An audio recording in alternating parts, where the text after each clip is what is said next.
An interesting thing is starting to happen right now in terms of Canadian political scandals. That is, the SNC-Lavalin saga and the Mark Norman affair are starting to converge in very interesting ways. Now, the Norman affair, it's been around before. It's the original one, but the SNC-Lavalin story is the one that's dominated most of the scandal, the intrigue, and the headlines. What is at stake ultimately at the SNC-Lavalin affair, and I've said this before, is not whether or not this shows Trudeau is a hypocrite when it comes to dealing with women or the roots of crisis communications and changing your narratives and so forth, although those are all parts of the story. No, the bigger issue is that you can have the Prime Minister's office come in and say, allegedly, perhaps, is what the original news reports say, that they come in and say, do not prosecute this one company.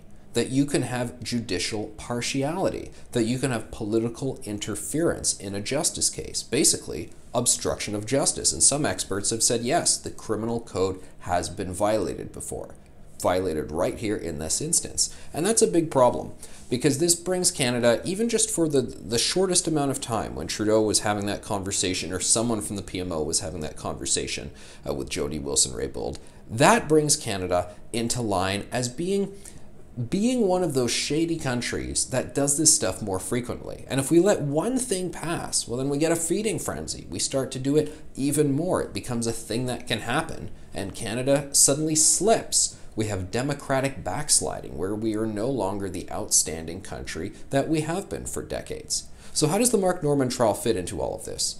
Well, what his defense is going to be arguing is that this is also political interference, and that the entire charges that he faces are bogus charges. He's facing one count of breach of trust for leaking cabinet confidences. Basically, a leak.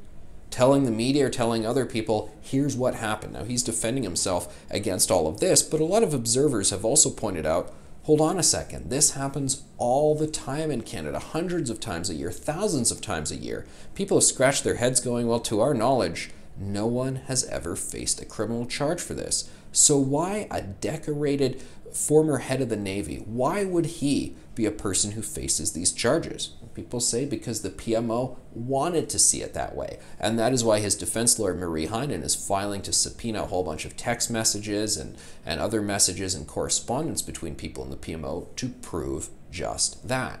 Well, wait a second. What if that is true? Well, that means the PMO in this case said, charge this guy. Go after this guy.